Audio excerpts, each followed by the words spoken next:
कुमार जय गुरु राया। योगी राम सूरत कुमार योगी राम सूरत कुमार योगी राम सूरत कुमार जय गुरु राया। योगी राम सूरत कुमार योगी राम सूरत कुमार योगी राम सूरत कुमार जय गुरु राया। योगी राम सूरत कुमार योगी राम सूरत कुमार योगी राम सूरत कुमार जय गुरु राया। योगी राम सूरत कुमार योगी राम सूरत कुमार योगी राम सूरत कुमार जय गुरु राया। योगी राम सूरत कुमार योगी राम सूरत कुमार योगी राम सूरत कुमार जय गुरु राया। महाराज की जय हो। ராத்திகுளம் யோகிராமபுரம் நாம கேந்திரம் ஆகஸ்ட் மாதத்தினுடைய சத்சங்கம். இதில் பகவானுடைய திவ்ய சரித்திரத்தின் பாலகாண்டத்தை பற்றி பேசுகின்ற ஒரு வாய்ப்பை பகவான் அருளியிருக்கிறார். தொடர்ந்து 6 மாதங்கள் யோகியுடைய வரலாறு 6 காண்டங்களாக தொடர்படும். போன மாதம் வந்து போன மாதம் 2 மாதத்துக்கு முன்னாடி வந்து பேசும்போது சுரத சப்தாகம் அறிமுகம் தொடர்ந்து பண்றோம். எட்டயபுரம் ஒரு கிளாஸ் முன்னாடி ராஜபுரம் ஒரு கிளாஸ் முன்னாடி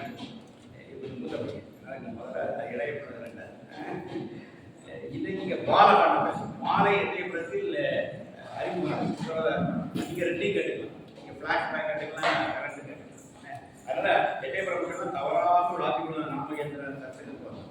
அப்புறம் 2 கிளாஸ் கேட்கலாம். இன்னைக்கு வந்து பாலம் பகவானுடைய வரலாற்றை ராமாயணம் போல அடியின் சுரத சப்தாகம் 2015 அரங்கேற்றம். தைப்பூசத்துல நம்முடைய மதுரையில் 2011 ஆண்டுகள் வாங்கி கிட்டத்தட்ட ஆல்மோஸ்ட் தமிழ்நாடு முழுக்க சுரத சப்தாகம் அடியின் எல்லா கிராமம் எல்லா வில்லேஜஸ் எல்லாம் அதுல பகவான் லைன் கட்டிருச்சு ராமாயணத்தை அடிக்கும். ஏன்னா என்னை பொறுத்தவரை ஸ்ரீ ராமச்சந்திர மூர்த்தியுடைய அவதாரம் பகவான் இருக்கிறார். கண்ணுன்னு அவர் இருக்கு. அதை நான் பேசிக்கிறே வந்து எனக்கு ராமனோட நிறைய ஒப்பிட முடியும் யோகிராம். அதனால அந்த ராமாயணத்தை அடிக்குறிச்சி 6 காண்டங்கள் ஆரம்பிச்சிருக்க. முதல் காண்டம் பாலகாண்டம். பகவான் பிறந்தது 14 வயது வரைக்கும் இருக்கு. அதான் நீங்க சொல்ல போறேன். அடுத்தது ஞான காண்டம். 16 வயதுக்கு முதல் ஞானத்தை நோக்கிய ஒரு நாட்டம் வந்து அவருக்கு தெற்க வராது. பாண்டிச்சேரி, திருவண்ணாமலை, கேரளா, அப்போ ஆனந்தாசிரமம். அதுதான் ஞான காண்டம். 16 வயதுல 32 வயது. 32வது வயதுல சுவாமி ஞானம். அடுத்தது வந்து திரிதல் காண்டம். அப்ப 52ல இருந்து 59 வரை 7 ஆண்டுகள் இந்தியாவுக்கு சுற்றி அந்த உண்மத்த நிலை அது வந்து திரிதல் காண்டம். அதுக்கு அடுத்தது அருணை காண்டம். 1959ல பகவான் திருவண்ணாமலை. 1976ல அந்த சென்னை தெரிந்து வாங்கினார். அது வரை அந்த 59 76 வரை நேரடி மண்டபத்திலே புன்னை மரத்தடியிலே மசானத்திலே பல இடங்கள் ஆரம்பிச்சிட்டாங்க. ஒரு இடம் கிடையாது. அந்த காலத்தை அருணை காண்டம். 1976 பக்தர்களால் ஒரு இல்லம் வாங்கி கொடுக்குறாங்க. அதுல ஒரு 26 ஆண்டு காலம் இருக்கிறது. 93 வரை அதை கருணை காண்டம். சமயத்தின் இல்லத்துலதான் மிக பலர் வந்து யோகியை தரிசிக்கிறார்கள். பல அருள் விளையாடுகள் அங்கே இருந்தாங்க. அதனால அதை கருணை காண்டம். அதுக்கப்புறம் 1993 அப்புறம் பகவானுடைய ஆசிரமம் வந்து காணிமணம் ஆசிரமம், ஸ்ரீ ராமி குமார கோயில் ஆசிரமம், நிறைய ஆலயங்கள் ராஜபாளையத்தில் முரளூர் ஆலயம் இதெல்லாம் பகவான் இருக்கிற காலத்தில். அதே மாதிரி ஓசூர் ஆலயம் சுவாமி இருக்கிற காலத்திலே உருவானது. ஆலய காலம் முடிஞ்ச உடனே அதாவது சப்தாக நடைமுறை எல்லாம் முடிஞ்சோன்னா மங்களமா ஒரு பட்டாபிஷேகம் சுவாமி உலக தந்தை யோகிராமன் நம்ம இந்த இது முடிக்கும் போது ஒரு பட்டாபிஷேகம் சாமி நல்லா ஒரு பெரிய இது பண்ணிங்கன்னா எட்டயபுரம் அழகான கிரீடம் செஞ்சு பகவான் அதே மாதிரி எட்டயபுரத்தில் முடிக்கும் போது அப்படியே சம்பிரதாயமாக சாஸ்திர ரீதியாக போய் நம்ம பாராட்டு யாராவது ஹெல்ப் பண்ணி ஒரு 30 பேருக்கு பிரசாதம் உட்கார வச்சிருந்தாங்க. சாமி நாங்கெல்லாம் வந்து சாமி சாமி வந்து ஆலோசனை அனுப்பி வரிசை அனுப்பி உடனே கடைசியாக நம்மளால் அதில் 2 லேட்டாக வரணும். 20 இருக்கிறதா நம்ம 30 வந்தால் நமக்கு வான எடுத்துக்கிற 30 வயசுல மணிக்கு வரணுமே 20 வந்து 2 லேட்டாக வந்து அவங்க பார்த்து எல்லாமே புத்தாந்த டைம்ல செருப்பதான் நம்ம இன்னும் வந்தாச்சு. அவள் செருப்பு தப்பு இல்லை, சாமி செருப்பு நீ செருப்பு தான் அழுது குறை சொல்ல பழக்கம் எல்லாமே கரெக்டாக இருக்கும். நான் கிருஷ்ணாபாய் மாதிரி கிருஷ்ணாபாய் மாதிரி அப்படின்னு நம்ம தான் கிருஷ்ணானந்தா சுவாமி எல்லாருமே அவர் பூ வாங்கி ஒரு 8 மணிக்கு ஒரு பூஜை நடக்கும். சாமி பூ வச்சுட்டு எல்லாரும் பூ கொண்டுட்டு பப்பா சமாதி அந்த பப்பா இதெல்லாம் வச்சுட்டு அதை நம்ம சில பூக்களை வச்சு தவறு ஆனால் சாமி வந்து அடிக்க எந்த பூ தான் வைக்கணும். நம்ம மட்டும்தான் எது மேலேயோ படம் வச்சுட்டா நம்ம பாட்டு போயிட்டே இருக்கணும் மட்டும் தானே. சாமி பிறகு அது பூ காசு மகாத்மாக்கள் வாழ்ந்து இந்த பாதிப்பு என் யோகியுடைய பாதம் சுவாமி எங்க வர சாமி வந்து தன்னுடைய வாழ்க்கையை பற்றி 3 லைன் பூர்வாஷ்டம் பற்றி யோகி 3 லைன். இந்த பிச்சைக்காரனுக்கு காசிக்கு அருகே கங்கை கரையில் ஒரு கிராமம் இவன் பிறந்தான். 2 தகவல் சொன்னார். இந்த பிச்சைக்காரன் 13 வயதா ஒரு கிணற்றில் தண்ணீர் எடுக்க போகும்போது ஒரு பறவை வர அதிலிருந்து நம்முடைய காம்புக்கை கேட்டு அந்த பறவை இறந்து போக அதை ஒரு பெரிய கேள்வி. அப்புறம் 16 வயதுல திடீர்னு கையில காசு எடுக்காம ட்ரெயின்ல ஏறி காசிக்கு போய் ஒரு 7 நாள் காசியில தண்ணி மறந்து தெரிஞ்சது. இவ்வளவுதான் சாமிகளுடைய உருவாட்டம் சொன்ன 3 சாமி எந்த காலத்துல நரதராமன் புத்தரப்பேசருக்கு மரியாதை சொல்றேன். இன்னும் சொல்ல போனா நதி மூலம் ரிஷி மூலம் பார்க்காது என்று நம்முடைய பார்வை. நதி மூலம் பார்க்கணும், ரிஷி மூலம் பார்க்கணும். இப்பேற்பட்ட காவிரி எப்படியாக தலைக்காவிரி ஒரு கையில் அடிக்கணும் வச்சுட்டு குழுக்குள்ள இருந்தால் தலைக்காவிரி. பொதுவாக நம்முடைய மரபு வந்து நம்ம தான் கேட்கணும். ஊர்ல தேசத்தில் ஒரு பிரபலம் ஆகிட்டான உடனே எந்த ஜாதி தமிழ்நாட்டில் ஊர்ல பார்க்கறது அற்ப குணம் தமிழ்நாட்டில் நிறைய திடீர்னு வந்து நேற்று வரல படுத்துக்கல ராஜாங்க ஜெயிக்கணும் முதல்ல ராஜா ஜெயிக்கணும் ராஜா நம்ம போட்ட தூர தமிழ் எப்பேற்பட்ட தமிழ் யாதும் ஊரே யாவரும் கேள்வி தீரும் நன்றும் பிறந்தரவான யாதும் ஊரே யாவரும் கேள்வி உலகாகி நம்முடைய இந்த கடியின் பூக்குண்டல் உருவாக்கிய தமிழ் இன்னைக்கு ஒரு படுத்துக்கல ஒரு ராஜா ஜெயிக்கிற ராஜா நம்ம ஆளாக ஊர்ல வச்சு கூடக்கூடிய ஈனத்தரமான நம்மளாக இழிந்து வாரத்தில் இதுக்காக அவங்க தமிழ் சொல்லி கொடுத்தாங்க. எதுக்கு சொல்றாங்க? யோகி வந்து எங்கேயுமே தான் யாரு தன்னுடைய பின்னணி எதையுமே சொல்றேன். ஞானிகள் அப்படியே சொல்ல மாட்டாங்க. இந்த இடத்துல படிப்பு சொல்றேன். நம்முடைய காஞ்சி பெரியவருடைய வாழ்க்கை ஒரு நாள் காஞ்சி பெரியவர் காஞ்சி வந்து சொல்றாங்க. அவ யாரு தெரியுமா? அவர் எனக்கு அத்தி பேருக்கு மகன் அவர் உறவை சொல்லி சந்திரசேகர சுவாமியுடைய உறவை சொல்லி என்னை சொந்தக்காரர் அப்படின்னு அவங்க புலகாகிதம் நினைச்சு யார் தெரியுமோ அவர் எங்களுடைய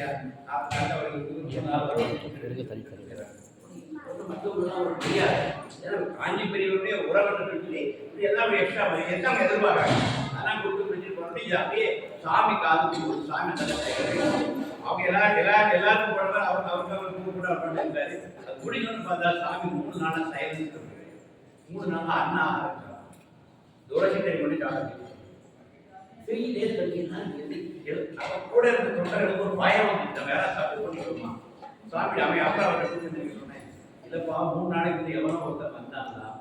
ஆமா சாமி உங்க உடம்பாட்டுனா அதுதான் 3 நாள் வருது. ஏன்னு கேட்டா அவன் மேல குற்றம் இல்லை.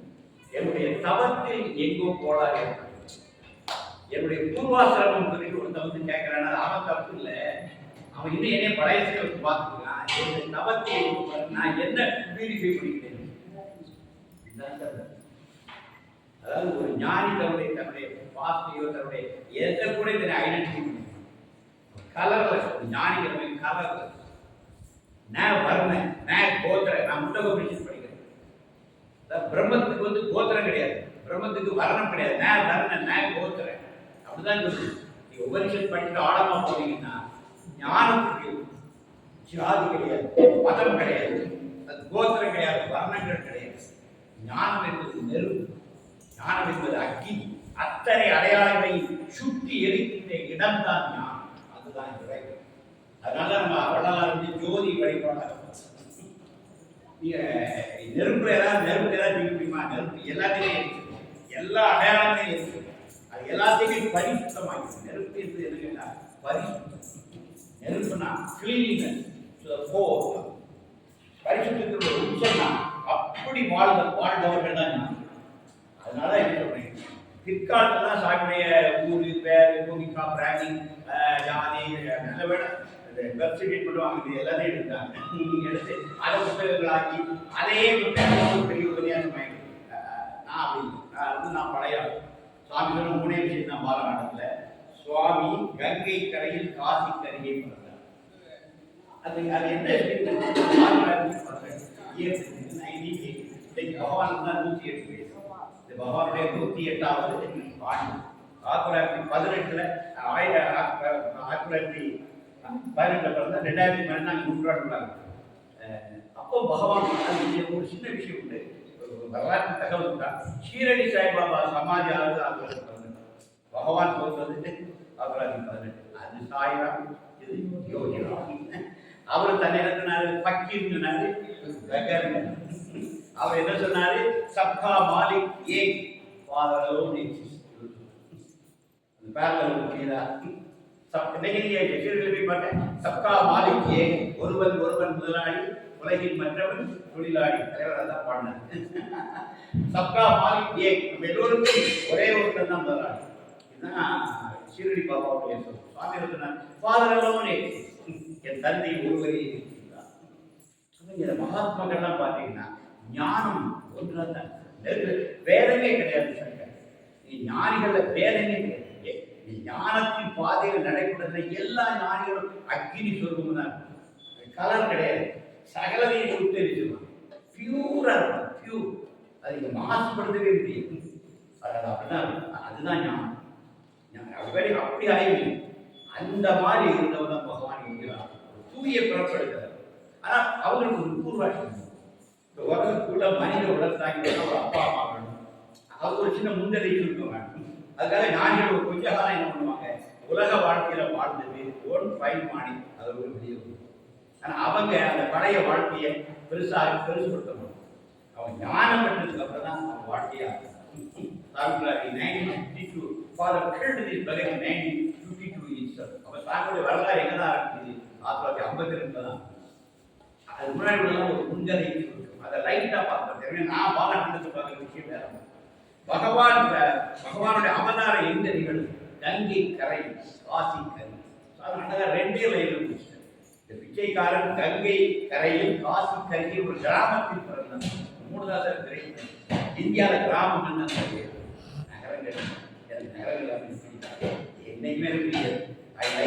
கிராமம் கிராமத்தை தேடி போயிட்டேன். திருநெல்வேலி விட்ட வாடகை அப்படி ஆசிரியர்களுக்கு அன்றைக்கு நான் நட்ட மரங்கள் இன்றைக்கு நான் சொல்லிட்டேன். இந்த மரத்தின் நிழலில் நான் வாழ நினைக்கி எல்லா மரங்களும் செஞ்சு எனக்கு 40 மரங்கள் எனக்கு குறைந்திருக்கிறேன். ஒரு சூரியன் பெர்மிஷன் கேட்டால் வரணும். அந்த அளவுக்கு மரங்கள் அப்படியே எது சொன்ன. இதுதான் நம்முடைய ஞானிகள் வாழ்ந்த வாழ்க்கை. நதிக்கரைகளுக்கு மரங்களினுடைய அடிவாரம் தான். எல்லா வேதகால விஷயங்கள் எங்க இருந்தாங்க? ஒரு மரத்துக்கள் தான், மரத்தடி தான், மர குகை, இயற்கையான குகைகள். இதுதான் நம்முடைய ரிஷிகள் வாழ்ந்தாங்க. இதான் இந்த பழைய வாழ்க்கை. நீங்க நம்ம பெரிய கட்டடங்களை கட்டிட்டு அதுக்கு ஒரு ஜன்னலை வச்சு அதை சூட்டிய திறக்க, அதுக்கு ஒரு ஏசி, இதெல்லாம் பலகீனம் வாங்கிட்டு அது. ஆனால் சுதந்திரமா மரத்தின் அப்புறம் பார்த்தேன். அப்போ ஒரு காற்று வருது. நீ 1000 ஃபேன் போட்டாலும் இந்த காற்று கிடையாது. விட்டு வந்தாலும் இதுதான் எனக்கு விருப்பமான காற்று. சாமி இதை வாங்கிக்கிறேன். அப்போ பாலகாண்டம் எதை பார்க்குறேன்? சுவாமியுடைய பிறப்பு எப்படி நடக்குது? கங்கை கரை, காசியின் அறை, ஒரு கிராமம். இப்போ நம்மளெல்லாம் என்ன பிறகு வேண்டும்? ஒரு புனிதமான இடத்தில் நாம் பிறகு கங்கைக்கு அடி. கங்கை சாமி வீட்டுக்கு ஓடி போனா ஒரு 200 அடி வணக்கம் கங்கை ஓடி. கங்கைனா நம்ம நதி மாதிரி இல்லை. 200 அடி 3 ஜனங்கள் வந்து 20 அடிக்கடி கொண்டு போயிடும்.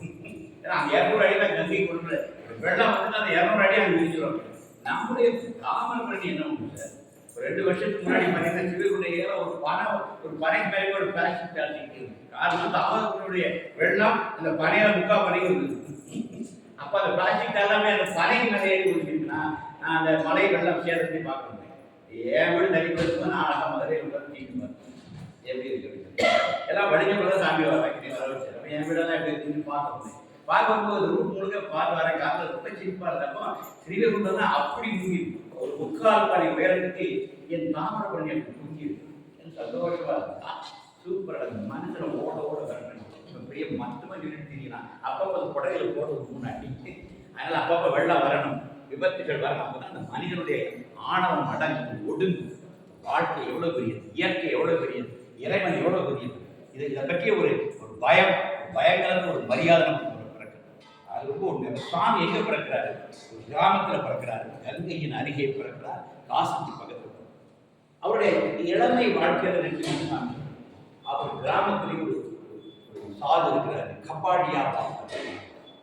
கப்பாடியா பாப்பா ஷட்டி சாமி, ஒரு கையில ஷட்டி இருக்கிற மாண்டா ரொட்டி தீதியே ரொட்டி தீதி. ரொட்டி இருந்தா போடுங்கம்மா, ரொட்டி இருந்தா போடுங்க, இட்லி இருந்தா நாங்கள் மாட்டுக்கிறாங்க. அப்படி வந்து அவருடைய பிச்சை எடுப்பார், எல்லாம் போட்டா சாப்பிட்டு இருப்பாங்க. அவர் யாரும் கேட்டா பிரிட்டிஷ் கவர்மெண்ட் ஜட்ஜா இருந்தார் கல்கட்டா. அவர் ஒரு ஜட்மெண்ட் எழுதுறாரு. அவருடைய சொந்த மருமகன் மகனுடைய கணவன் ஒரு கொலை பண்ணிட்டான். கொலைக்கு எப்படி தூக்கு தண்டனை எழுந்த பெண் இப்போ முடிச்சிருவாங்க. தூக்கு தண்டனை சம்பிரதாயம் எப்படி தூக்கு தண்டனை எழுதின உடனே அங்க பெண்ணை உடச்சிடும். அதாவது இது போல ஒரு தீர்ப்பு எழுதக்கூடாது, அதாவது கொலையும் நடக்கக்கூடாது, தண்டனையும் வரக்கூடாதுங்கிறது அவருடைய விஷயம். பிரிட்டிஷ் கல்ச்சர் இப்போ உடச்சிட்டு அந்த இடத்துல கோர்ட் கிட்டலாம் கிடைச்சி அந்த இதில் வச்சுட்டு வெறும் கோர்ட் மாற்றி கிடையாது. அப்படி கல்கட்டாவில் கிளம்பி வந்து சோகவானி வில்லேஜ் இருந்ததுன்னா கப்பாடியாகும். இப்போ சாமிக்கு ஆரம்பத்தில் கிடைச்ச நெற்றியா தான் கப்பாடியாகும். இவருக்கு சூழ்நிலை அவர் பின்னாடியே இருக்கு. அவர் கங்கையை கஷ்டப்பட்டோம். அவர் தான் சாமியுடைய காரண ஆரம்பத்தில் காரண குரு உத்தமமான குருட்ட பொருள் வந்து காரணமா இருக்கார். அந்த காரண குருவாக அவர் இருக்கார். அவன் கபாடி. அது போக சுவாமியுடைய ஊருக்கு ஒரு சிக்னிஃபிகன்ஸ் என்ன கேட்டாங்கன்னா, அந்த காலத்துல கங்கா பரிக்கிரமம். நம்ம திருவண்ணாமலை சுற்றி வருவது பரிக்கிரமம். திருவண்ணாமலை கிரிவலம் தெரியும், தமிழ்ல கிரிவலம். இங்க சான்ஸ்கிரிட்ல சொன்னா கிரி பரிக்கிரமம், சுற்றி வருவது பரிக்கிரமா. கங்கா பரிக்கிரமா பரிக்கிரமா நதியை சுற்றி பரிக்கிரமம். கங்கோத்திரியில் ஆரம்பிக்கும். இமயமலையில கங்கோத்திரியுடைய வடகரையில் ஆரம்பிச்சு அப்படியே இங்க வருவாங்க. கல்கத்தாவில் நடந்து ரோடே கிடையாது, கரையிலே நடந்தோம். கங்கைக்கு அப்படியே கங்கையை பார்த்துக்கிட்டே நடந்துட்டே இருக்கும். அப்படியே நடந்து வந்துட்டீங்கன்னா 6 மாதம் நடந்து எங்க போயிடலாம் கல்கத்தாவில் போய் அந்த நதி கடல்ல அங்க ஒரு படகு வச்சு தெற்கு கரையோடு போயிட்டு அங்கே போய் அடுத்த 6 மாதத்துல கங்கோத்திரி இப்படி சாதிகள் 1000 ஆண்டுகளாக கங்கா பரிக்கிரமா. அப்படி பரிக்கிரமா வரக்கூடிய ஒரு வில்லேஜ் தான் சாமி. அந்த பீகார் பார்டர், உத்தரப்பிரதேஷ் பார்டர் தான் சாமியுடைய கிராமம் இருக்கு. இந்த கிராமம் இன்னைக்கு அப்படிதான் இருக்கு. அது வந்து கங்கை கரையில இருக்கு. சாமி வீடு ஒரு 100-200 அடியில சாமியுடைய வீடு. ஓடி போனா கங்கை, அங்கதான் சாமி வருது. அப்ப அங்க என்ன அதிசயம்னா, டெய்லியில பரிக்கிரமா போற சாதுகள் அந்த ஊர்ல தங்குவாங்க. தங்கி அவங்க எல்லாரும் பிச்சை எடுத்து நைட்டு வந்து சப்பாத்தி எல்லாம் போட்டு சாப்பிட்டு அவங்க அக்கினி வளர்த்து சுத்தி எல்லாரும் வந்து ராம பஜனைகள். அப்ப இது சின்ன பிள்ளையா இருக்கு, நாங்கள் ஓடி ஓடிட்டு அதெல்லாம் பேசிக்குவாங்க. சிறு வயசுலேயே சாது சங்கம், சத் சங்கம், சத் சங்கம் மாசத்துல ஒரு நாளாவது ஒரு சத் சங்கம் 1 மணி நேரமா இதுதான் நம்மள கடைசியில் எல்லாரும் கூப்பிடுறாங்க. மூர்த்தி கமலம் கூப்பிடுறாங்க. கிடையாது சத்சங்கம் ஒண்ணுதான் கடைசியில் வரும். இதுதான் அடுத்த ஜென்மால பிறவியே தெரியுமாங்க. மற்றபடி எல்லாம் முடிக்கிட்டு விட்டுருவாங்க, வேற பிள்ளைய விட மாட்டான். எல்லாத்தையும் என்ன வேலை இருக்குது நல்ல பேர ரிலீஸ் பண்ணி அவங்களுக்கு அனுப்புவாங்க. ஏன் சொல்றதுன்னா, சத்சங்கத்துல நாம ஒரு எலிவேஷன், நம்முடைய ஆத்மா நம்ம அடுத்தடுத்த எலிவேட் ஆகும். இந்த ஜென்மால நீ எந்த இடத்துல ஒரு மரணம் இருக்கிறதோ அடுத்த ஜென்மா அந்த இடத்துல நம்ம வாழ்க்கை ஸ்டார்ட். ஜென்மால நிறைய சத்சங்கம் கேட்பதுன்னா அடுத்த ஜென்மால நீ ஒரு கோடீஸ்வரனாக, ஒரு பக்தியான அப்புறம் வாழ்க்கையை பற்றி எந்த கவலையும் இருக்காது. ஒரு 13-14 வயசு ஆனது நீ இறை நாட்டத்தில் அந்த இறை வேலைக்கு எந்த இடங்களிலாவது ஒரு சூழலை செஞ்சிருப்பான். இன்னொரு வாழ்க்கை இந்த ஜென்மாவில் நீங்க எவ்வளவு தவறி மேக்சிமம் போயிட்டீங்கன்னா இந்த ஜென்மா முடிஞ்சுட்டு மரணம் நம்ம பேச வேண்டாம். அடுத்த ஜென்மாவில் நீங்க உயர்ந்த குடும்பத்தில் பிறகு பொருளாதார கவலைகளே இருக்காது. நீங்க அழகாக குறிப்பிட்ட அழகாக அப்படியே அப்படியே எனவே நீங்க உங்களுக்குள்ள ஆன்ம பக்குவத்தை அடைய அடைய அடைய எடுக்க போற ஜென்மங்களுக்கு இதை விட மேலான நிலைகளை நீங்க புறப்படுது. அதனால ஒரு சத்சங்கம் உங்களை எங்கேயோ ஒன்று இப்போ ஏட்ட சுவாமி சொன்னார் எகைன் அண்ட் எகைன் அப்படின்னு ஞானகிரி கணேசன் சிவகாசியிலே காரணேஷன் பெரிய கம்பெனி. அவங்க அதனுடைய ஓனர் தான் ஞானகிரி கணேசன் சுவாமி பெரிய குரு. அவர் ஒரு சாமி கேட்டார் கணேஷ் தான் தி மெட் நான் முதல்ல எப்போ சந்திச்சேன் படிக்கிறது சுவாமி 1974 கரெக்டாக இசை அப்படிங்கிறார் எஸ் சுவாமி புரிகிறது அந்த மண் பெயிண்ட் இன்னும் அந்த டேட்டையும் இந்த டேட்லாம் நான் அவங்க முதல்ல வந்து பார்த்தேன் நோ கணேஷ் எக்ஸாக்ட்லி அந்த டேட் தான் அவங்களை மீட் பண்ணேன். லாங் பேக் அப்படின்னு புரியல. Ganesha again and again Ganesha நாம் மீண்டும் சந்திக்கிறோம் புரியுதா? நம்மளாம் இப்படி சந்திச்சிருக்கோம் சிறையதா இருக்கும். அப்போ ராமன் இப்போ நம்மளாம் யாராவது தெரியுமா தெற்க ராமன் தான். நம்மலாம் குரங்கா அவர் ஒரு சேது பந்தனம் பண்ணணும்னு சொன்னோம். நம்ம ராமநாடு குரங்கா இருக்கணும். அதனால என்ன பண்ணணும் ராமநாடு அவன் சேது கேட்டது நம்மளாம் ஒரு காலத்துக்கு போட்டோம். அதனால நம்ம என்ன ஆகணும் துவாபரை இப்போ குரங்குக்கு ஒரு ப்ரொமோஷன் கொடுத்தாரு மாடை. துவாபரத்தில் யாருன்னா இது கண்ணன் அப்படி போல அவன் அழகாக ஒரு வேணும் காண நம்ம அவன் காலத்தில் நன்றி. அதனால அப்படி கலியுகத்துல மனுஷனா வந்துட்டோம். யோகிராஜ் அப்படி வந்து நாமகிரி ராத்திரி வந்து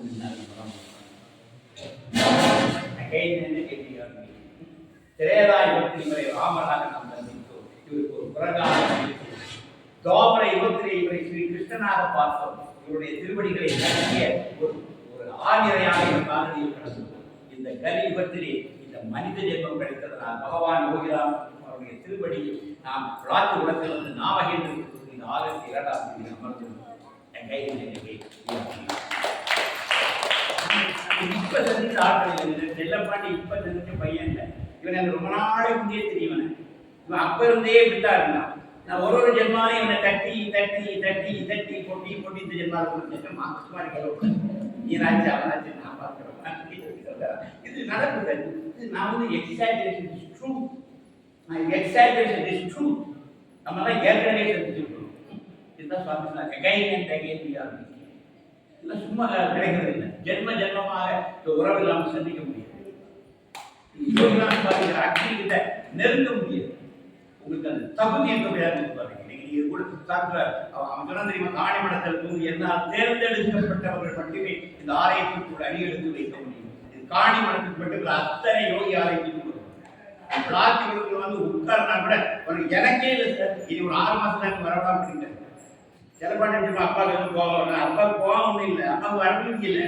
இந்த மந்தைக்கு வர விட ஒவ்வொரு ஞாயிற்றுக்கும் ஒரு காரணங்கள். செல்லப்பாடி அப்பாவுக்கு ரொம்ப சங்கடமாயிட்டு, அம்மாவுக்கு சங்கடமாயிட்டு ஏதோ போவாங்க ஏன் வராமல் இருக்கீங்க. நான் நினைக்கலாமா மந்தைக்கு வர விடலை. அவர் கூட்டம் தான் நான் வருவேன், கூட்டம் நான் வர முடியாது.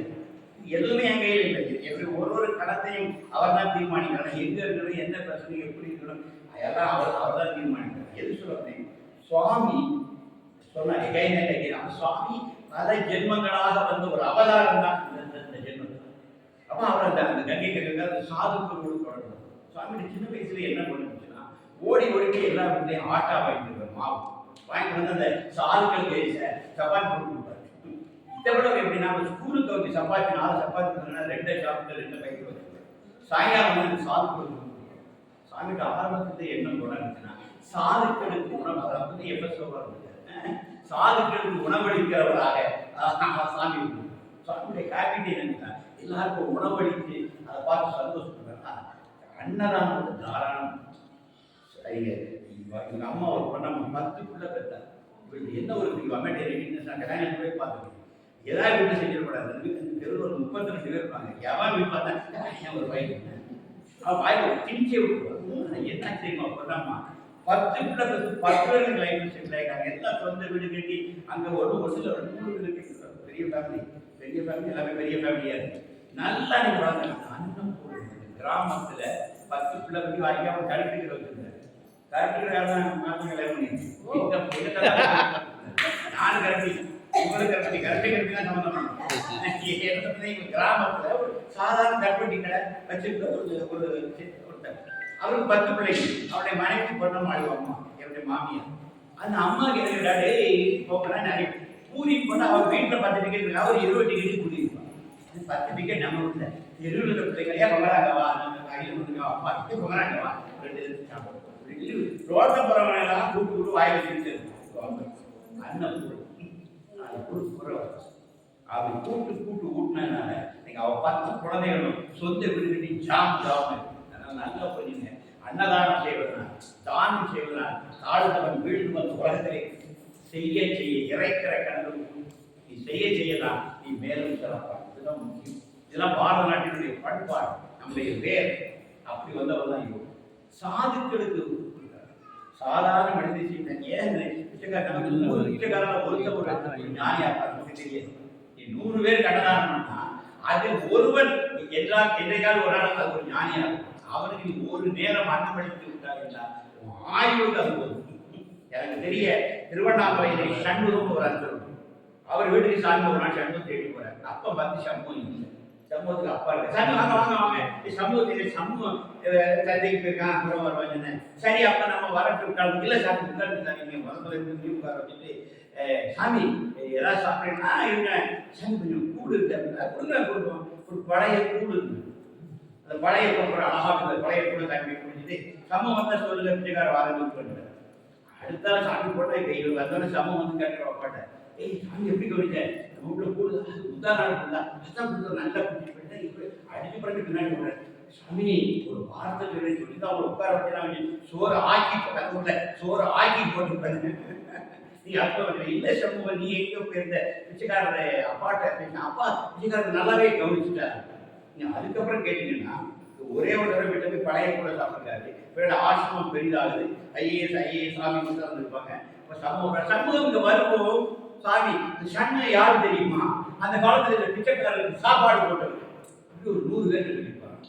இதை கேவலப்படுத்துவார். ஒவ்வொருத்தருக்கையா உட்கார வச்சுட்டு சம்ம யார் தெரியுமா, இந்த பிச்சைக்காரருக்கு அந்த காலத்தில் சோறு போட்டு முந்தா நாள் கூட எங்கள் ஐயா ஊத்துனாரு.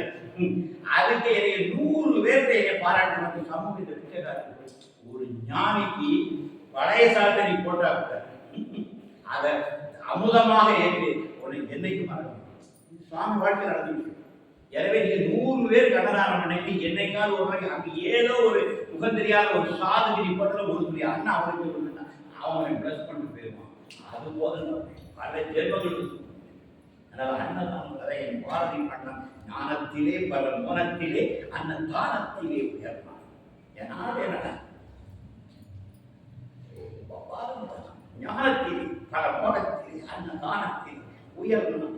இந்த நாட்டை வார்த்தை எப்படி பேசுங்க எப்படி பாருங்க. அப்ப இது முக்கியம். அன்னதானம் தாய்மார்கள் சொல்றேன், சோறு போட்டு அடிக்கவே மாட்டேன்.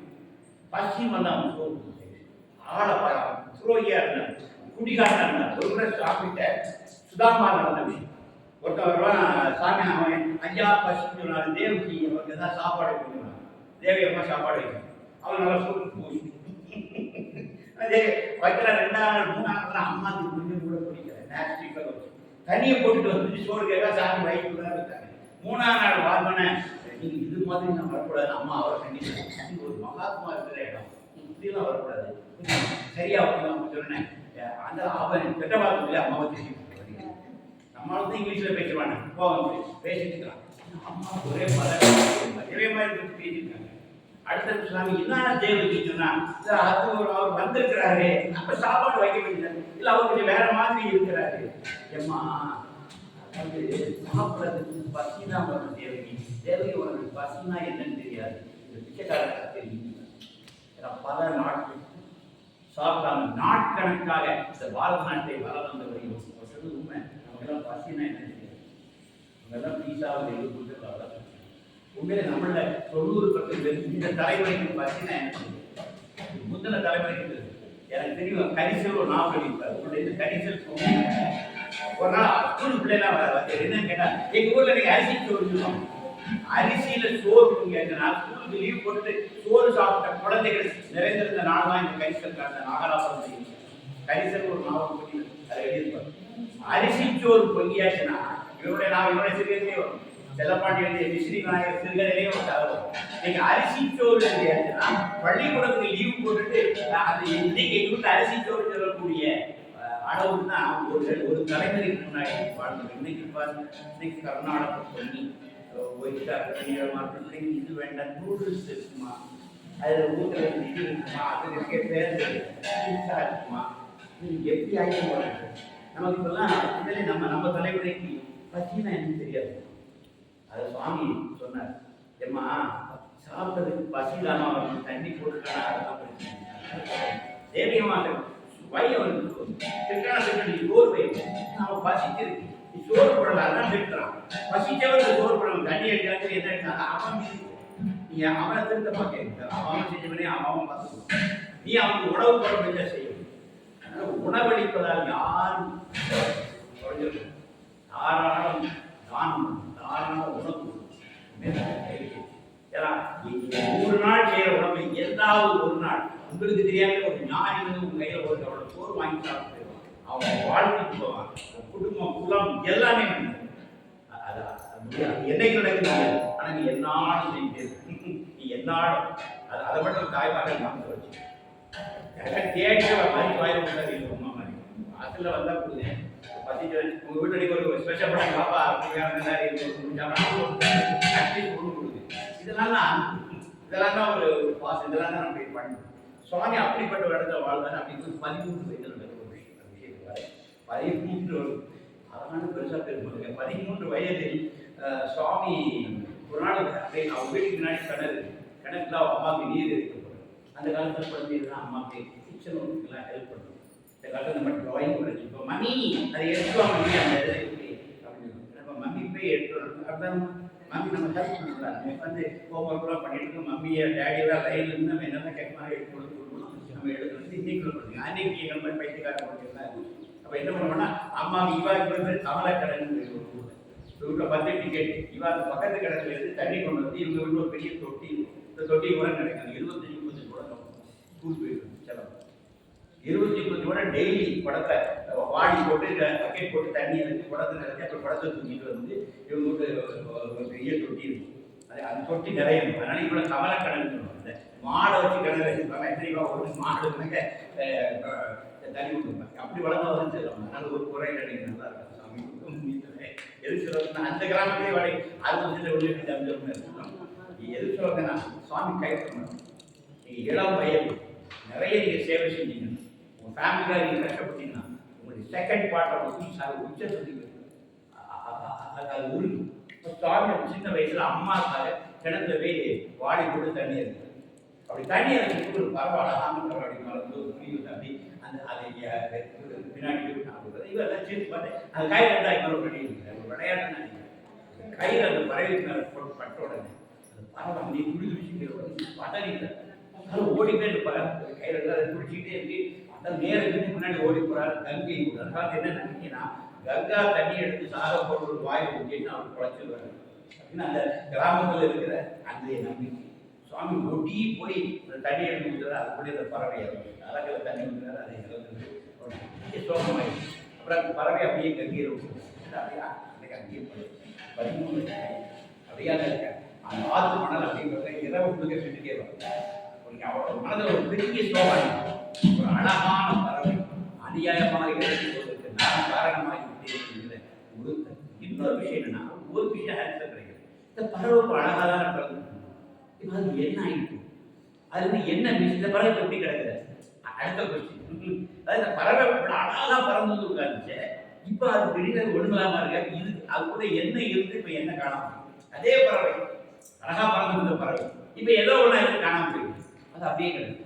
இந்த கல்வி நம்மள்ட்ட நான் நான் இப்படி இருக்கேன். எத்தனை நாளைக்கு இப்படி இருப்பேன்? எப்போதுமே இப்படி இருப்பேனா? இல்லை ஒன் பை மாடி போயிட்டுனா அவருக்கு எந்த தெரியும்? இந்த கேட்டுதான் நம்மளோட வரணும். இது பேசிக் கொஸ்டின்ஸ் நம்மளோட வரும். கூறாமை நான் ரமணர் கேட்ட கேள்வி நாம் யார், who am I, அது வரும். What is the purpose of this life? எதற்காக இந்த உலகில் பிறந்தோம், எதற்காக இந்த உலகில் வாழ்ந்து கொண்டிருக்கிறோம்? இப்படிப்பட்ட சில கேள்விகள் தான் நமக்கு ஒரு உதயமாகும். அதுக்கான விடையை நம்ம தேடி கண்டுபிடிக்கணும். அதான் வாழ்க்கை, அதான் மனித வாழ்க்கை. அந்த தேடல் தான் மனுஷன். அதுக்காக நமக்கும் இந்த பன்றிக்கும் நாய்க்கும் எந்த வித்தியாசம்? அது சோறு கடையில் சோறு கிடைச்சா போகும். ஆனால் நம்ம அப்படி அதற்கு நேரான ஒரு வாழ்க்கையை அதனால சுவாமி அந்த ஆத்ம விசாரம் அவர் 13 வயசு அதுல நேரம் 3வது 16 வயது திடீர்னு அவருக்கு தோணுது, கையில காசு எடுக்கல, அப்படியே ரயில் போயிட்டு யாரோ ஒருத்தர் காசு கேட்டு கையில போடுறாரு.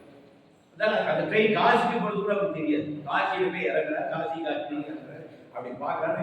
இன்னைக்குமே ஸ்டேஷன் 5 கிலோமீட்டர் நடந்து சொன்னாதான் அந்த விஸ்வநாதருடைய டெம்பிள். அதாவது அப்பா சொல்லுவாங்க கோல்டன் மந்தி அப்படின்னு.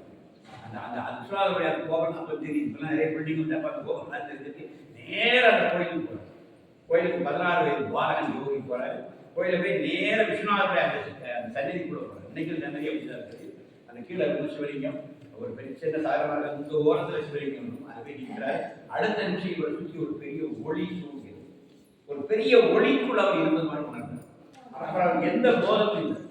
சாமி அப்படியே இருக்கிறார். தெரிஞ்சு ஒரு பெரிய இல்யூமினஸ் லைட், ஒரு அப்படியே ஒரு ஒளி, வேறு ஒளிக்குள் அவர் இருக்கிறார். எவ்வளவு நேரம் போயிட்டு அப்புறம் அப்படியே கூப்பிடுறாரா இல்லை அப்படியே சொல்லி வராரு.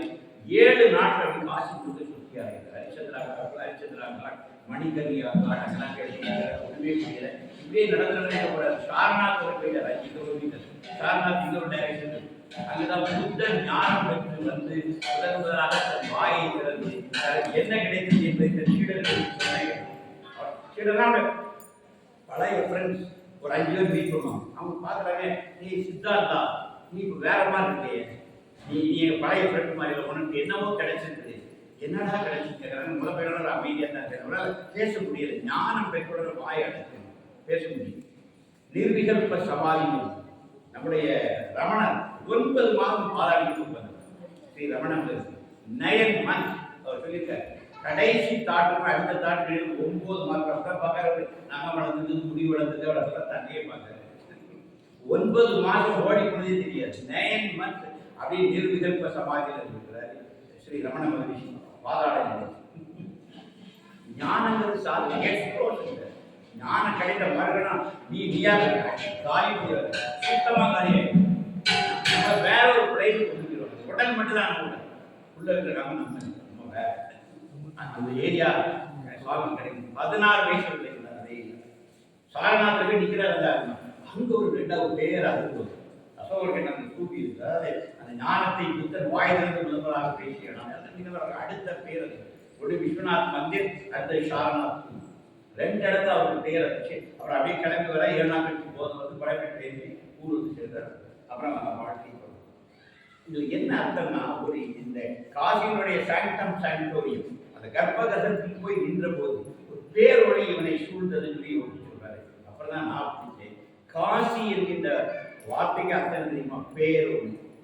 காசினாலே என்னது? பேரொழி. இப்போ நாமெல்லாம் காசிக்கு போயிட்டு இருக்கோம். நான் பல தடவை போயிருக்கேன். பல 200 பேரை காசிக்கு போயிட்டு நிறைய புண்ணிய கணக்கு நிறைய 200 பேரை காசிக்கு போயிட்டு கொடுக்குது. எல்லாரும் கண்ணீர் கைப்பிடிச்சு அங்கே உங்களுடைய இலைக்கு மறக்க மாட்டேன். எதிர்களை கைப்பிடிச்சு எடுத்துருக்காங்க. உண்மையிலே எல்லா புண்ணியமும் நாங்கள் சம்பாதிச்சிருக்கோம். உங்களுக்கு தள்ளாத பேரை காசி உருவி காட்டு கூட இறக்கும் போது சின்ன விலை கூட இறக்கணும். எல்லா கலைகளும் காசி இந்த படிகளை நான் கேட்டு அதான் காசி கொடுக்குறது எனக்கு கிடைச்ச முக்கியமான வார்த்தை. அதான் எனக்கு மிஞ்சது அது ஒன்று தான். ஆனால் அந்த பேரோட நமக்கு யாருக்கு என்ன கிடைக்கிற ரிட்டர்ன் கொண்டு வந்துட்டோம். அந்த பேரோடைய அர்த்தம் பகவான் முதல் போன உடனே அவர் காசியில் எது அவருக்கு காசியை பார்த்து உரையாடினார். அவர் பகவான் ராமகிருஷ்ணன் காசியுடைய இன்னொரு மேன்மையை சொன்னேன். பகவான் ராமகிருஷ்ணன் தட்சிணேஸ்வரத்துக்கு எங்கேயுமே போனார். ஒரே ஒரு குரு தான் வாழ்க்கையில் போவார். எங்கே வருவார்னா காசி. ராமகிருஷ்ண பரமேஸ்வரருக்கு ஒரே ஒரு ரிஷி காசி. காசியில் இருந்து அவர் பார்க்குறாரு. காசியில் பிரேரங்கள் அப்படியே பார்த்து ராமகிருஷ்ணன் சொல்றாரு. ஒவ்வொரு பிரேரத்தையும் அன்னை கனிவோடு தன்னுடைய மடியில் வைத்திருக்கிறார். அதனுடைய காலம் குறிப்பிட்டு தாடி வீசியோடு உள்ள ஒருத்தர் காதில் ஏதோ குறிப்பிட்டிருக்கிறார். சிவபெருமான் சேவலாம் பண்றாங்க. அவரை காசியில் இறக்கிட்ட ஒவ்வொரு உயிரையும் அன்னை பராசக்தி மடியில் வச்சார். இவர் பக்கத்துல வந்து காசு ராம ராம ராம அந்த மந்திர உபதேசம் பண்றாரு. அதுக்கு நல்ல கதியை கொடுக்குறாரு. இதை நேர பார்த்து ஒரே அம்மா நாம நம்ம கருத்துல காசு எவ்வளவு பவித்திரமான பாரம்பரியமானது. காசு எட்டை பண்றதுக்கு போனவர்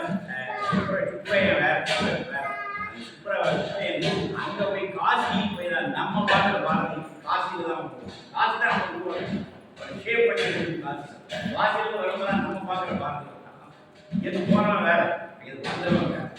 காசி அப்பேற்பட்ட பெரும் மனிதர்களை உருவாக்குற முக்கியமான தரம் காசு. அப்போ சுவாமிக்கு அந்த எக்ஸ்பீரியன்ஸ் ஆகிருக்காரு. காசி அவருக்கு அந்த நான் ஒரு சின்ன என்னுடைய எனக்கு ஏழைக்கேற்ற இருபது ஒரு முறை நான் ஒரு 72 பேரை கூட்டிட்டு காசி யாத்திரை போய் எல்லாரும் ரூம் எல்லாம் பண்ணி முடிச்சு. நான் தான் டீம் மேனேஜர். பொதுவாக ஒரு டீம் அந்த வாட் கேரக்டர் மேனேஜர் ஷாப் அப்பா ரூம் இந்த கை அப்பா சொல்றாங்க உங்களுக்கான ரூம் இருக்குது நல்ல ரூம் ப்ரௌன் இருக்காங்க. நான் எப்படி பார்ப்பேன் எங்கே கரெக்ட் பேர் யாரும் அவருக்கு மேனேஜ் ஷாப் இருக்கிறதே யார் ரொம்ப கஷ்டப்படுறாங்க அவங்களுக்கு. நான் கடையில் என்ன பண்ணுறது 4வது மாடி ஒரு ஒழிஞ்ச முறையில் அதுவே நம்மளோட வந்து நம்ம என்ன மாதிரி காய்கறி எல்லாம் வந்து நம்ம காய்கறிலாம் இருக்காங்க. அந்த மாதிரி என்ன 72 பேர் போட்டதே அந்த பார்த்தா வேலை பார்க்குற பையன்லாம் முட்டை மாடி அவங்க என்ன பண்ணுறாங்க அதுக்கு மாரி எல்லாம் எனக்கு என்ன திருப்தினா இதை விட நிறைய பேர் செலமான கொடுக்கணும். நாங்கள் எல்லா சேவையும் நான் பாட்டில் வந்து அன்னைக்கு போட்டது சன்சைன் நமக்கு தங்குற அதே ராட்டி அம்மாவுக்கு அதே ராட்டி மொட்டை மாடி அந்த மொட்டை மாடி எதிர்படுத்தணும். எனக்கு அன்னைக்கு மொட்டை மாடி எதிர்படுத்தணும்னா ஏராளம் எல்லாம் 72 பேரை சௌகரியமாக படுக்க வச்சுட்டு சாமி என் கூட்டி அப்புறம் அந்த அவங்களுடைய கற்பூசமே அவ்வளோதான். அந்த சுமாராக தான் அன்னைக்கு அப்படி படுத்தாலும் 5 மணிக்கு ஒரு குடிக்கணும் 5 மணிக்கு அதில் மொட்டை மாடிக்கு மேலே ஒரு வாட்டர் டேங்க் அதுக்கு ஒரு படி அதுலேயே அந்த வாட்டர் டேங்க் போனால் அழகாக பார்த்தா கங்கை அப்படியே போடுறோம். அது ஏற்கனவே பார்த்தா நான் எவ்வளோ பாசிட்டிவ் பெரிய இடத்துல உட்காந்து எப்படின்னா கங்கை போடலாம் அங்கே கிழக்கு அப்படியே சூரிய வெளிச்சம் வராது அப்படின்னு பார்த்தா ஆனந்த பரவசம். காசியில் ஒரு உயர்ந்த இடத்துல உட்காந்து ஈஸ்ட் ஃபேஸிங்காக இருக்கும் அப்படியே கங்கை போடுறது கற்பனை பாருங்க கங்கை அப்படியே போடுறது கிழக்கு அப்படியே சூரியன் புதிக்கிறதுனால அது அன்னைக்கு பார்த்து நிறைய மேட்டர்லாம் இருக்கு. அந்த அந்த காயத்தை பிளான் பண்ணது சவிபூர்வரேண்யம் வர்கோ தேவஸ்ய தீமஹி தியோ யோ ந பிரச்சோதயாது. அந்த காயத்ரி ஒரு மந்திரா அந்த மந்திராவுடைய டீப் டைவ் எல்லா மந்திராக்களையும் நம்ம டீப் டைவ் அடிச்சு அது என்ன காயத்ரி எப்படி புரியுது கடைசியில் தியோ யோன பிரச்சோதயாது சூரியனுடைய அந்த அந்த மிகப்பெரிய ஒளிக்குள் என்னை இட்டு செல்வாயா. அதான் காயத்ரி. சூரிய காயத்ரி வந்து சூரியனுடைய அந்த மிகப்பெரிய ஒளி கிரணங்களுக்குள் என்னையும் விட்டு செல்வாயா. சூரியனுக்கு அந்த தரம் அதான் காயத்ரியுடைய அல்டிமேட். அதை சொல்லிட்டு அப்படி பார்க்குறேன் அகால 2 கணத்துல அந்த மேகத்துக்குள்ள 2 பீம் லைட் என்ன நடக்குது. அந்த மேகத்துல 2 இடத்துல கொஞ்சம் மேகம் விளையுது பின்னாடி சூரியன் வந்திருக்கிறான் அவருடைய 2 கண் ரேகை. ஐ காட் தட் காசி என்கின்ற பேருடைய அனுபவம் ஒரு காயத்ரி சொல்லுங்க எனக்கு. அடுத்தது தனி ஒரு நண்பர் ஓடி வர ஜாதியை சொல்ல மாதிரி ஒரு தலித் சமுதாயத்தை சேர்ந்து அவர் எவ்வளவு அப்படி அவர் ஓடினார் டெலிவிஷன் பாருங்க சங்கரி அழகா இருக்கு இதை பாருங்க. இப்போ நான் ஒரு மந்திரம் ரிப்பீட் பண்ணுறேன் அங்கே வச்சு காயத்ரி உபதேசம் அப்படியே ஓம் பூர் அவள் வாழ்க்கையில் முதல்ல காயத்ரி சொல்கிறான். என் ஜெகதீசனை காயத்ரி சொல்கிறது இப்போ பாருங்க அந்த ஒளி அப்படியே வந்து அடுத்த நிமிஷம் என் பொண்டாட்டி கிடைக்கா அப்படியே சரி அவளையும் கொஞ்சம் காட்டுவாங்க. நான் விட்டேன் அவன் என்னை விட அவன் என்ன தெரியுமா எனக்கு கிடைச்சா என் பொண்டாட்டி கிடைக்கிறதுக்காக ஓடி போய் வந்தான் அப்படி தூரியில் வந்து அவங்க நான் கிடைப்பா ஒன்றும் தெரியாது முடிஞ்சு போய் ஜெகதீசன் மட்டும்தான் வயசுல இன்னும் 10 ஜென்மம் எடுத்துவாங்க. நீங்கள் புருஷன் கிடைக்கணும் இதெல்லாம் இதையும் புரிஞ்சிடுவாங்க எவ்வளோலாம் பேசிட்டு இருக்கிறேன். என் கூட இதை வந்து நான் கிடைச்சேன் இப்படி ஒரு புருஷன் கூட இருந்தால் வேறு என்ன கிடைக்கும் நான் தான் கிடைக்கும் வேற ஒன்றும் கிடைக்காது. ஜெயிச்சு பார்த்தீங்கன்னா யாருக்கு எப்போ ஞானம் கிடைக்கும் தெரியாது. சில நேரத்தில் மனைவி கணவன் ஓவர்டேக் பண்ணி போயிடுவாங்க. கணவன் தான் அறிவுறுத்து நல்லா இருக்கலாம், ஆனால் கணவனை தாண்டி மனைவி மதாரத்தை ஒதுக்கி முடியாது. இது யாருமே இதை தீர்மானிக்க எது சொல்லுவாங்கன்னா எனக்கும் ஒரு பேருடைய அனுபவத்தை பகவான் கொடுத்தார். அப்புறம் பார்த்தீங்கன்னா காயத்ரி மந்திரம் எவ்வளோ பவர்ஃபுல்ன்றதை காசியில் தான் தெரியும். காயத்ரி சோ பவர் மிகச் சரியாக வந்து சொன்னோன்னா காசியில் அப்படி ஒரு பேருடைய அனுபவம் அதுதான் கிடைக்கிறது. அதே மாதிரி உட்கார்ந்து நான் பார்த்தேன் ஒரு தடவை வாழ்க்கை சார் ஒரு தடவை தான் நத்திக்கு ட்ரை பண்ண அதே இடம் எல்லாமே வருவாரு நத்தி அது ஒரு நேரம். அப்ப நம்மள அவ்வளவு பியூரா சில கணக்குல நம்மளை பிடிச்சு கிளறி அதனால பகவான் அப்படி காசி பார்த்து 16 வயசுல வராது. அதுக்கப்புறம் பள்ளிப்பாடல் படிக்கிறார். அப்படியே அவருடைய மாறாங்க இதோடு நிறைவாகி பகவானுடைய 16 வயதில் அவர் காசி திருப்பி படிக்கிறாரு. டிகிரி வர படிக்கிறாரு. டிகிரி முடிச்சு என்னங்கிறதை அடுத்த ஞான காலத்தில் பார்க்கணும். யோகிராம் யோகிராம் யோகிராம்